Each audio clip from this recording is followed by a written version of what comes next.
My name is Paul Balarjian. I'm the Vice President of Holliston Sand Company here in Slatersville, Rhode Island. The company is an industrial sand manufacturer. We take raw product out of a pit, literally. We wash it through a wash plant, we size it, and we dry it through various drying processes. And we bag it and ship it all over the United States and Canada.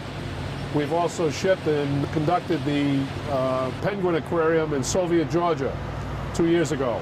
Supply the sand for the FAA for all of the airports from Newark, JFK, LaGuardia, Logan, Manchester, New Hampshire to stop the jets during the winter.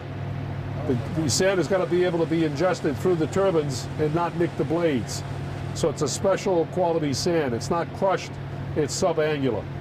We also make golf course dressing.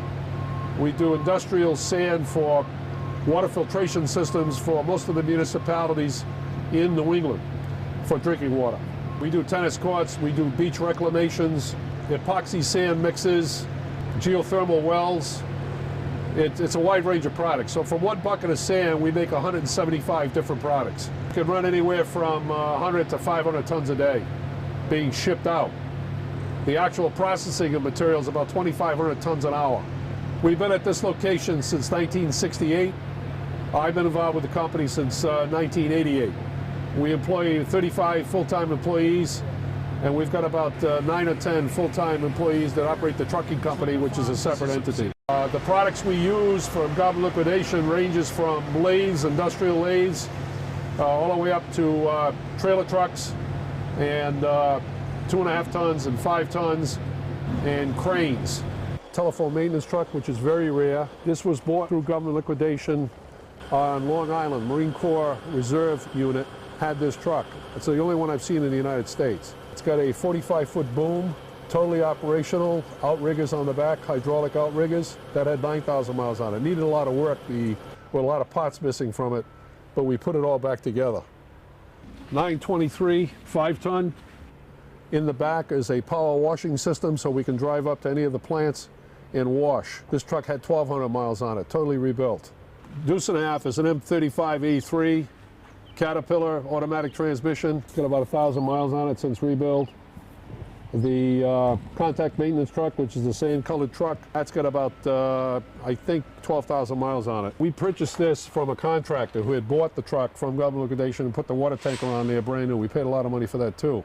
But that's a military rig with the extended body with a commercial water tank on the back.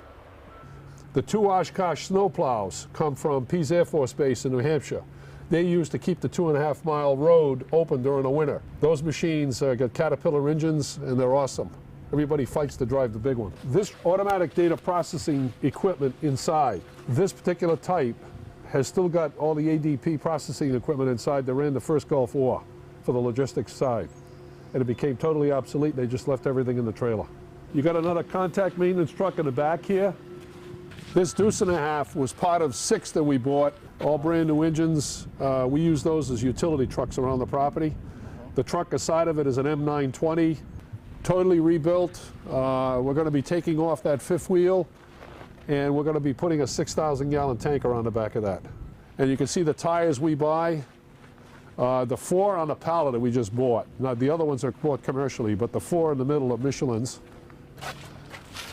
That lift, that comes from government liquidation. Goes right up and pressure washes all of the rigs. That's one of 2 we got from GL. This engine is GL. This is the engine and tranny for that APC that you see out there. And there's 2 engines. There's a 6.5 and a 6.2 in those containers that have been totally rebuilt. Then you've got 2 5 kW generators. That's a 30 kW we purchased, and this has got 514 hours on it. And we're going to use that for electrical power for one of the buildings here, one set of buildings.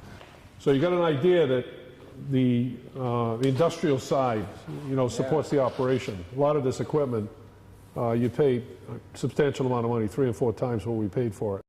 And the fabrication side, everything's made to keep this operation going.